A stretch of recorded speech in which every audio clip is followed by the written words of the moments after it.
அருமையான கவிதை படித்தார். அடுத்தபடியாக பொறியாளர் சொக்கலிங்கம் ஐயா.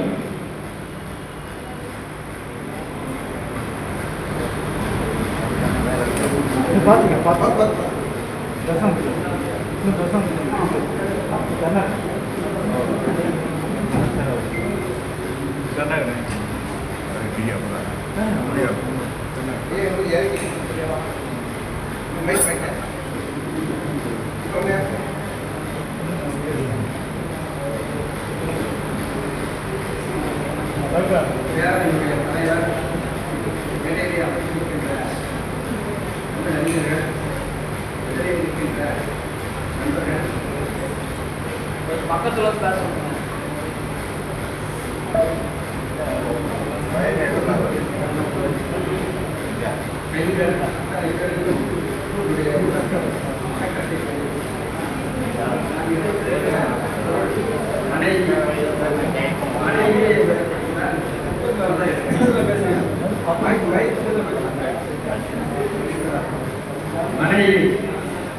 மனை கிடங்க வந்தவள் மனைவி, மனை கிடங்க வந்தவள் மனைவி, வேலை செய்து வேலைக்காரி ஆகிறார், அன்னம் தந்து அன்னை ஆகிறார், துயரம் நீக்கி தோழி ஆகிறார், காய்ச்சல் போக்கி செவிலி ஆகிறார், கட்டிலில் இன்பம் கூட்டி தொட்டிலில் குழந்தையாக்குகிறார், தாயுமாகி தாரமும் ஆவாள் தாலி கட்டிய மனைவி. தாயே தெய்வம் என்றாலும் அவள் தந்தை கட்டிய மனைவிதானே. இளமையில் பூச்செடி, முதுமையில் மூலிகை, கடமை செய்வதே கரைந்து போகும் கற்பூர கட்டியே மனைவி. இளமையில் பூச்செடி, முதுமையில் மூலிகை, கற்பூர கட்டியே மனைவி. அவளே பாதுகாப்பது உன் கடமை, அவளை பாதுகாப்பது உன் கடமை. என்னுடைய அறிவிலே தெளிவு, நெஞ்சிலே துணிவு, சொல்லிலே கனிவு, ஓயாத உழைப்பு, கலராத தன்னம்பிக்கை, மங்காத மனித நேயம், குன்றாத பண்பு நலன், சிறிய குணங்கள் சிறிதும் இல்லாத பெரிய உள்ளமும் பெரும் பாசமும் கொண்டவர். அஞ்சா நெஞ்சமும் அறிவார்ந்த கொள்கையும் குஞ்சாத உணர்வும் பொய்வில்லா முயற்சியும் நெஞ்சாத நன்றியும் நிகழ்கின்ற பாசமும் நேர்மையான பார்வையும் உடையவர். மனைவி என்பவள் இளமையில் மதுவாக, நடுமையில் பாலாக, முதுமையில் மருந்தாக இருக்க வேண்டும் என்பார், இருப்பார். என்னதான் சொந்தங்கள் இருந்தாலும் ஒரு ஆணுக்கு மனைவிதான் எல்லாம். மனைவிக்கு கணவன் தான், அதற்கு என வேறு ஏதும் இல்லை. விழுதுகள் மரத்தை தாங்கலாம், வேறு மட்டுமே அதை வாழ வைக்க முடியும். விழுதுகள் மரத்தை தாங்கலாம், வேறு மட்டுமே அதை வாழ வைக்க முடியும். கணவன் மனைவி உறவு என்பதும் இது போலத்தான் என்பதை நன்கு புரிந்து கொள்ளுங்கள்.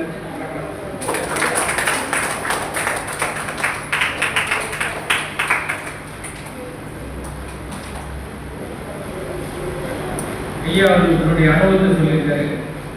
மனைவி என்பவள் மாண்புடையவள், வேலைக்காரர்கள் போய் இருக்கிறாங்க சொல்லுகிறார். அவருடைய கருத்தை எல்லாம் ஒட்டுமொத்தமாக வள்ளுவர் ஒரே பொருள் சொல்லுங்கள். சொற்காற்று சோர்வுகள் எல்லாத்தையுமே சொல்லுங்கள். அதற்கு அடுத்தபடியாக ஒரு கருத்து ரொம்ப நன்றி. அனைவரை பேய் காட்ட வேண்டும், அது ஒரு தெய்வம். நன்றி ஐயா. அடுத்தபடியாக கவிஞர் கருணாகரன் ஆகிய இடிமுழக்கம் கருணாகரன் நேரம் கருதி உங்களுக்கு ஒரு 30 வரிகள் சுருக்கமாக சொல்ல வேண்டும். அனைவருக்கும் வணக்கம். காங்கிரஸ்காரர்கள் நல்லக்காரர்கள், அரசியல் புயல்கள், சினிமா புயல்கள், அரசியல் புயல்கள், சினிமா புயல்கள், உண்மை புயல்கள் பயந்து விட்டார்கள். உண்மை புயல்களுக்கு பயந்து விட்டார்கள். புயல்களின் தேசமா தமிழ்நாடு, புயல்களின் தேசமா தமிழ்நாடு. வர்றா புயல் இருந்து ஓடி புயல், கஜா புயல், பராமரங்கள் அழுதன, பலாமரங்கள் அரிசன், மாமரங்கள் அரிசன், வாழை மரங்கள் புள்ளி, வாழை மரங்கள் புள்ளி, முக்கணிகளும் அல்ல, முக்கணிகளும் அல்ல, முத்தமிழும் அல்ல, முக்கணிகளும் அல்ல, முத்தமிழும் அல்ல. தமிழ்நாட்டில் நிறைய நாட்டிலேயே நகர்வரம் தமிழ்நாட்டில் நமது நீர்நிலைகள், கால்வாய்கள், கண்மாய்கள், ஏரிகள், குளங்கள் எங்கே எங்கே தமிழ்நாட்டின் நிம்மதி, தமிழ் மக்களின் நிம்மதி எங்கே? நமது நாட்டில் நகர்மய சூதாட்டங்கள், ரியல் எஸ்டேட் சூதாட்டங்கள், நகர்மய சூதாட்டங்கள், இயற்கை எஸ்டேட் சூதாட்டங்கள், ராக்கெட் சூதாட்டங்கள், நகர்மயம் வாயிலா, நகர்மயம் வாயிலா, ஆங்கிலம் நகர வாக்கம், கோட் சூட் நான் ஆங்கிலேயம், நகர்மயம் ஆங்கிலேயம், கோட் சூட் நான் ஆங்கிலேயம். கிராமங்களை ஏன் தாழ்வாக நினைக்கிறோம்?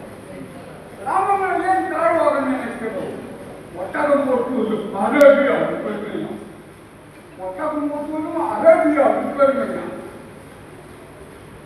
உணவு தொழிலுக்கு வந்தனைக்கு போவோம், மீன் குண்டுகளுக்கு இருப்போரை இந்த நினைப்போம்.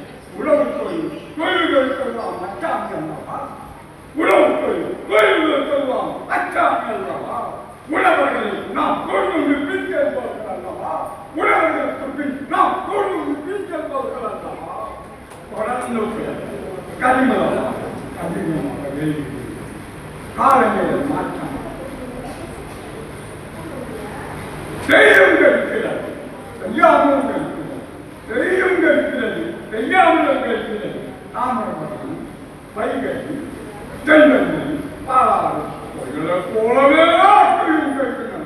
தாமிரபரணி, வைகை எல்லாம் வேறுபடவே அப்பொழுது செய்கின்றன. யானைகள் சிரிக்கின்றன, யானைகள் சிரிக்கின்றன. எங்கள் காடுகளை அழித்தீர்கள், எங்கள் காடுகளை அழித்தீர்கள், எங்களை வாழ விடாமல் தடுத்தீர்கள், எங்களை வாழ விடாமல் தடுத்தீர்கள். இப்பொழுது உங்களது வீடுகள், இப்பொழுது உங்களது வீடுகள் ஒற்றுமையில்லாதவர்களை அழிங்கள்.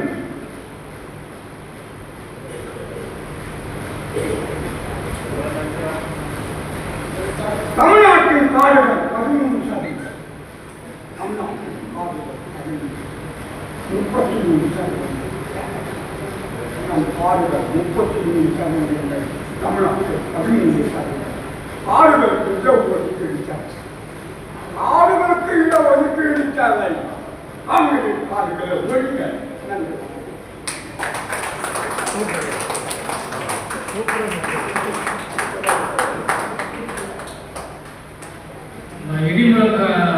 கருணாகரன் வந்து இன்னைக்கு யதார்த்த வாழ்க்கையை ரொம்ப அருமையாக சுற்றி காட்டுறாரு. என்ன சொல்லியிருக்காரு? இன்னைக்கு விவசாயம் எப்படி இருக்கு, இன்னைக்கு வெள்ளம் எப்படி வந்து அழிச்சது, உழவு எப்படி போச்சு, விவசாய நிலை என்ன, காலநிலை மாற்றம் என்ன. அதாவது ஒரு கவிதை வந்து புயல் மாதிரி அடிச்சு நம்ம சூறாவளி கவிதை கொடுத்துருக்காரு. ஐயா அவருக்கு நன்றி, வாழ்த்துக்கள்.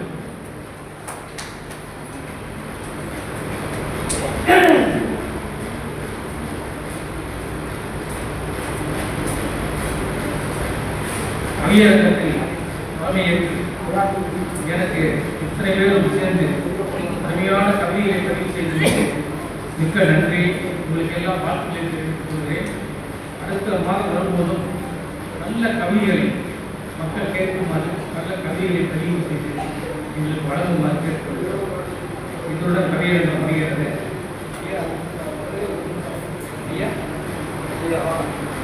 குன்றக்குடி அடிகளை பற்றி ஒரு 2 நிமிடம். ஐயா நம்ம இன்னைக்கு நம்முடைய காவிய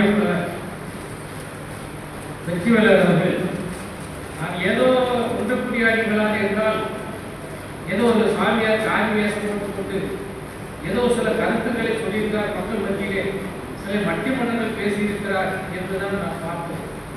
ஆனால் அவருடைய வாழ்க்கை வரலாறை நீங்க எடுத்து பார்த்தா 2 நிமிஷம் நான் வந்து யூடியூப்ல போனேன், உள்ள வந்து வலைதளத்தில் பார்க்கும்போது எவ்வளவு பெரிய ஆச்சரியம், எவ்வளவு பெரிய மகா மனிதர் என்பதை நாம் அறிந்து கொள்ள முடிகிறது. நிச்சயமாக அவருடைய பேச்சு, அவருடைய எழுத்து, அவருடைய சேவை, தொண்டு அத்தனையுமே நாம் தெரிந்து கொள்ள வேண்டும். இந்த பகுத்தறிவுக்கும் ஆன்மீகத்துக்கும் நடுவில் ஒரு புள்ளி என்பதை வைத்தவர். அந்த புள்ளியில் இருந்துதான் தொண்டு என்று ஆரம்பித்தது என்பதை சுட்டிக்காட்டியவர். அவர் ஒரே ஒரு வலைதளத்தில் மறக்க முடியாத ஒரு கண்ணீர் எடுத்த ஒரு சின்ன கதை சொன்னார். அதை மட்டும் சொல்லிவிட்டு நான் முடிக்கலாம் என்று இருக்கிறேன். அதாவது ஒரு பள்ளியிலே மாணவன் ஒருவன் படித்துக் கொண்டிருக்கிறான். பள்ளியிலே படித்துக் கொண்டிருக்கிறான், சிறு பள்ளி, ஆரம்ப பள்ளியிலே. காலையிலே உணவு இருந்தாலும், இது ஐயா அவர்கள் சொன்ன கதை, அது நிஜமா கூட இருந்திருக்கலாம், குற்றப்படியாக கதை. அவர் சொல்வது ரொம்ப அற்புதம். அப்படி பள்ளியிலே அவன் படித்துக் கொண்டிருக்கிறான், சிறு வயதிலே, ஒரு 3வது 4வது. அவருடைய தாய் காலையிலே அவன் சாப்பிடாமல் போய்விட்டார் பள்ளிக்கு. அவன் சாப்பாடை கொண்டு செல்ல வந்து காலையிலே சுற்றுமுடி எடுத்துக்கொண்டு அந்த பள்ளிக்கே செல்கிறான். அந்த பள்ளிக்கு சென்றவள் அவளுக்கு ஒரு கண் கிடையாது. அவளுக்கு ஒரு கண் கிடையாது. உள்ளே சென்று பார்க்கிற மகன் விளையாட போய்விட்டான்.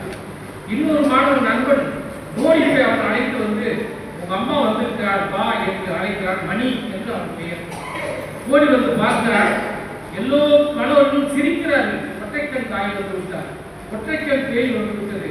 ஓ மணி உங்க தாயா என்று அந்த மணியை எல்லோரும் சேர்ந்து அவனை வந்து ஒரு கேவலமாக நினைக்கிறார்கள், ஏசுகிறார்கள்.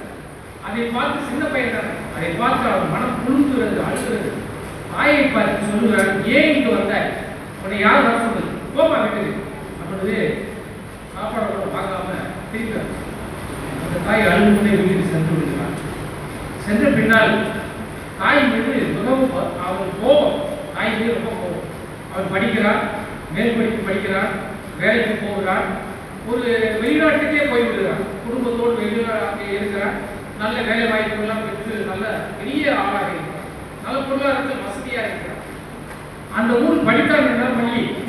அந்த பள்ளி மாணவர்களெல்லாம் சேர்ந்து, பழைய மாணவர்கள் எல்லாம் ஒன்று கூடி இந்த பள்ளிக்கு ஏதாவது செய்ய வேண்டும், ஒரு பொன்விழா ஒரு நடத்த வேண்டும் என்று எல்லோரும் பழைய மாணவர்கள் அழைக்கிறார்கள். அப்பொழுது அந்த மணியும் அந்த ஊருக்கு வருகிறான். எல்லோரும் பாராட்டுகிறார்கள். மணி அந்த பள்ளிக்கு உதவியும் செய்கிறான், பொருளாதார உதவியும் செய்கிறான். அவனை அந்த பள்ளியே சேர்ந்து பாராட்டுகிறது. பாராட்டி முடிந்த பின்னால் சற்று நினைத்து பார்க்கிறான். அவன் தாய் பக்கத்தில் தான் இருந்தார், இந்த ஊர் தான் என்று அப்படிதான் ஞாபகம் வருது.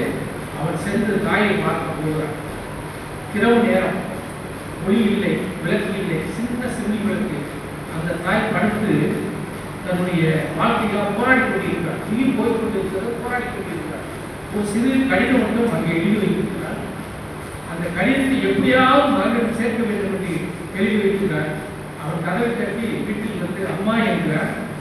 அவன் அம்மாவை எழுப்பி, அம்மா மணி வந்திருக்கிறேன் என்பதால் அவன் ரொம்ப சந்தோஷப்படுகிறான். அந்த கடிதத்தை எடுத்து அவனிடம் கொடுக்கிறான். அந்த கடிதத்தை அவன் படித்து பார்க்கிறான். அப்பொழுது அந்த கடிதத்தில் என்ன எழுதியிருக்கிறான், மணி மணி என் உயிரான மணியே, நீ சிறு வயதில் இருக்கும்போது, நீ விளையாடும் போது, மரத்தில் ஏறி விளையாடும் போது கீழே தவறி விழுந்து விட்டாய். உனக்கு ஒரு கண் போய்விட்டது. உனக்கு தெரியாது இதெல்லாம். ஒரு கண் போய்விட்டது. அப்பொழுது நான் ஓடி போய் கதறி அழுகிறேன், என் மகனுக்கு ஒரு கண் போய்விட்டது என்று நான் மருத்துவரிடம் கொண்டு போய் மருத்துவர்களுக்கு சேர்க்கிறேன், ஆஸ்பத்திரியில். அப்போ மருத்துவர் சொன்னது எல்லாம் முடியாதுமா என்று சொல்லுகிறார். நான் இரண்டு கண்களை கூட எடுத்துக்கொள்ளுங்கள், அவளுக்கு எப்படியாவது ஒரு கண்ணை கொடுத்து விடுங்கள், என் உயிரை கூட தருங்கள் என்று மன்றாடுகிறேன். அந்த மருத்துவருடைய காலில் விழுந்து அழுதை. அப்பொழுது ஒத்துக்கொண்டு உனக்காக நான் செய்கிறேன் என்று என்னுடைய கண்ணை எடுத்து ஒரு கண்ணில் கொடுக்கிறார்கள். அதன் மூலமாக இந்த உலகத்தையும் உன்னையும் நான் பார்க்க முடிகிறேன் மகனே. அந்த கண் என்னை பள்ளியிலே புரட்சி அடித்தார்களே, அந்த கண், அந்த இல்லாத கண், அந்த கண்ணை நான் தான் கொடுத்தே உண்மையை தெரிந்து கொண்டு சொன்ன உடனே அந்த மகன் கட்டி பிடித்து தாயை கொடுத்து அழுந்திருக்கிறார். இப்படி தாயினுடைய பாசத்தையும் தாயினுடைய பெரு ஆற்றலையும் அவர் எப்படியெல்லாம் மகன் பிள்ளைகளை காப்பாற்றுவார்கள் என்பதையும் ஒரு மகன் எப்படி அறிந்து கொள்ள வேண்டும் என்பதை இந்த கதையிலே அவர் ஒரு பட்டிமன்றத்தில் ஒரு கருத்தரங்கத்தில் பேசியதை அந்த கலைஞர் இதை பார்த்துவிட்டு அற்புதமான இன்னொரு பல பல அவருடைய அறிவுரைகள், அவருடைய கருத்தரங்க பேச்சுகள், அவருடைய கதைகள், வெளிநாட்டு அறிஞர்களாக எப்படி என்ன சொன்னார்கள் என்று திருக்குறளில் மிகப்பெரிய ஒரு ஆளுமை. அவர் திருக்குறளை பரப்புவதற்கு வாங்கியை கணித்தார். அப்படிப்பட்ட அந்த மகான், அந்த குன்றக்குடி அடிகள் பற்றி ஐயா அவர்களுக்கு உரையாற்றிருக்கிறார்கள். அவருடைய திருக்குறளுக்கு என்ன சாதனை படைத்தார் என்பதையெல்லாம் ஐயா விளக்கியிருக்கிறார்கள். திருக்குறளுக்கு நாம் செய்யக்கூடிய தொண்டு தான் உலகத்துக்கு மிகப்பெரிய தொண்டு.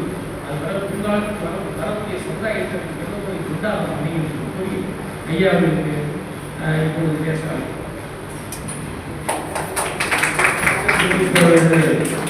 கல்வி ரத்ன தலைமையேற்ற ஐயா சி.டி. ரவி பாரதி அவர்களுக்கு தலைவர் அவர்கள் சிறப்பு செய்கிறார்கள். அனைவரும் கைவழி